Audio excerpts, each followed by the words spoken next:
வணக்கம் தொலைக்காட்சி ரசிகர்களே, அழியாத கோலங்கள் நிகழ்ச்சியில் மறுபடியும் சந்திக்கின்றோம். வழமை போல் இந்த வாரமும் இளையராஜா உருவாக்கிய சில அழியாத கோலங்களுடன் நிகழ்ச்சியை ஆரம்பிப்போம். தமிழ் திரையுலகின் வரலாற்றை திரும்பி பார்த்தால் தங்களை தாங்களே சரியாக எடை போட்டு பார்க்க தெரியாத கலைஞர்கள் காலந்தோறும் இருந்திருக்கிறார்கள் என்பதை கண்டுபிடிக்க முடியும். ஓரளவு தரமான படங்களை தந்த இயக்குநர்கள் கூட ஒரு கட்டத்தில் தடுமாறி தங்கள் படங்கள் வசூலில் தோல்வியடையும் போது ரசிகர்களின் ரசனையை திட்டி தீர்த்துவிட்டு இதோ நாங்களும் மசாலா படம் எடுத்து பணம் பண்ணி காட்டுகிறோம் என புறப்பட்ட பல சம்பவங்கள் இங்கே உண்டு. காதலோவியம் படுதோல்வி அடைந்ததும் பாரதி ராஜா ரசிகர்களை திட்டியபடி வாலிபமே வா வா என்ற படத்தை எடுத்தார். படத்தின் தலைப்பே உனக்கு இதுதானே வேண்டும் என்ற தொனியில் ரசிகர்களை கிண்டல் பண்ணியது. ஆனால் காதலோவியத்தை விட பாரதி ராஜா எடுத்த இந்த மசாலா படம் படுதோல்வி அடைந்தது. மகேந்திரனுடைய கதையும் இதுதான். பூட்டாத பூட்டுக்கள் தோல்வியடைந்ததும் ஜானி என்ற ஒரு வாணிக நோக்கம் கொண்ட கதம்ப மாலையை எடுத்து பார்த்தார். ஆனால் படம் எதிர்பார்த்த வெற்றியை பெறவில்லை. இந்த வழியில் ஒரு கட்டத்தில் தன்னாலும் மசாலா படம் ஒன்றை எடுத்துக்காட்ட முடியும் என்ற அறிவிப்புடன் ரசிகர்களை பரிகாசம் செய்யும் ஒரு தொனியை கொண்ட ஒரு தலைப்புடன் பாலு மகேந்திரா களமிறங்கினார். 1984 வெளிவந்த இந்த படத்தின் தலைப்பு நீங்கள் கேட்டவை. வில்லன் செய்த நாசத்தால் திசைக்குறைவராக குழந்தைகள் பிரிகின்றன. ஒருவன் மேடை பாடகனாகின்றான், மற்றவன் பயிற்சி பெற்ற கராத்தே வீரனாகின்றான். சின்ன வயதில் அம்மா பாடிய பிள்ளை நிலா பாடலை ஞாபகம் வைத்து ஒன்று சேரும் இவர்கள் இரட்டை குழல் துப்பாக்கியாகி வில்லனை தீர்த்து கட்டுகிறார்கள். இந்த கதையை நானும் சொல்லும் போது உங்களுக்கு தெரிந்திருக்கும். இது பலரும் அடித்து துவைத்து கழுவி சாயம் போக வைத்த ஒரு சட்டை என்று. ஏற்கனவே குடியிருந்த கோயில் வந்திருக்கிறது, ஹிந்தியில் யாதோங்கி பாரத் வந்திருக்கிறது, அது பிறகு தமிழில் நாளை நமதே என்ற பெயரில் வந்திருக்கின்றது.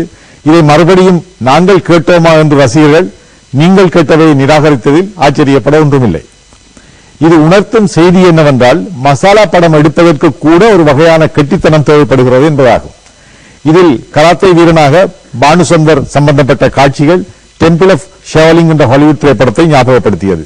இந்த படத்தில் 2 ஜோடிகள், தியாகராஜன் ஸ்மிதா ஒரு ஜோடி, மற்ற ஜோடி பானுச்சந்தர் அர்ச்சனா.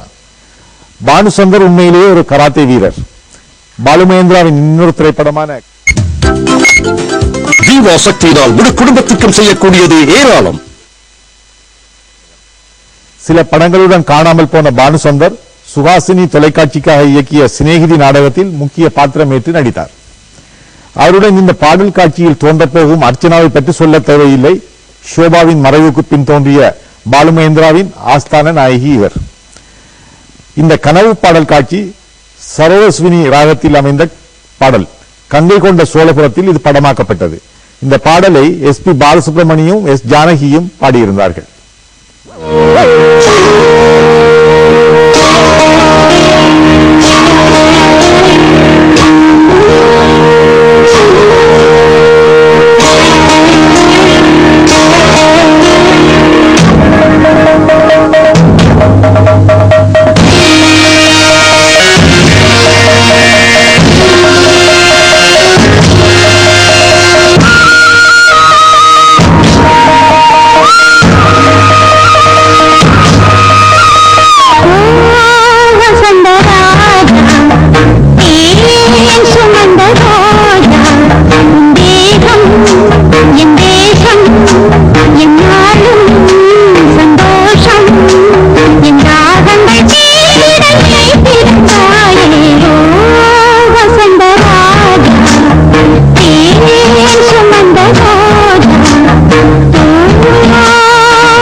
செல்வானம் போலாச்சு என் சொர்க்கமே பொய் பொய் என் சொர்க்கமே பெண்ணே என் சொர்க்கமே பொய் பொய் என் சொர்க்கமே பெண்ணே மூடிய பூச்சரம் வானவில் வானோ வசந்தராஜா தேன் சுமந்த ரோஜா எங்கேயும் என் தேசம் என்னாலும் சந்தோஷம் எந்தாகங்கள் தீர்ந்திட நீ திறந்தாயே வசந்தராஜா தேன் சுமந்த ரோஜா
பாரதி ராஜாவின் திரைப்பட பாடல் ஒன்று இன்றைய இந்த நிகழ்ச்சியிலும் இடம்பெறுகின்றது. ரசிகர்களே, இந்த படத்திற்கு ஒரு முக்கியத்துவம் உண்டு.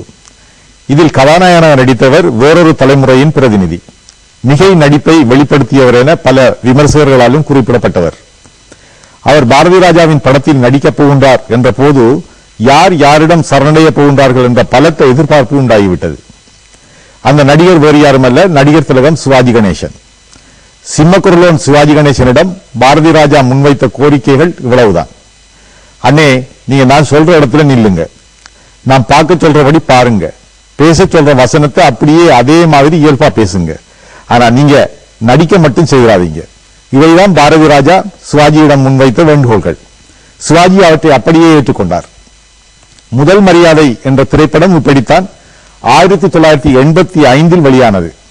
காட்டு சிங்கம் சர்க்கஸ் சிங்கமாக மாறிய கதை இதுதான். சிவசமுத்திரத்தில் இதன் படப்பிடிப்புகள் நடைபெற்றன. படத்தின் ஒளிப்பதிவாளர் பி. கண்ணன்.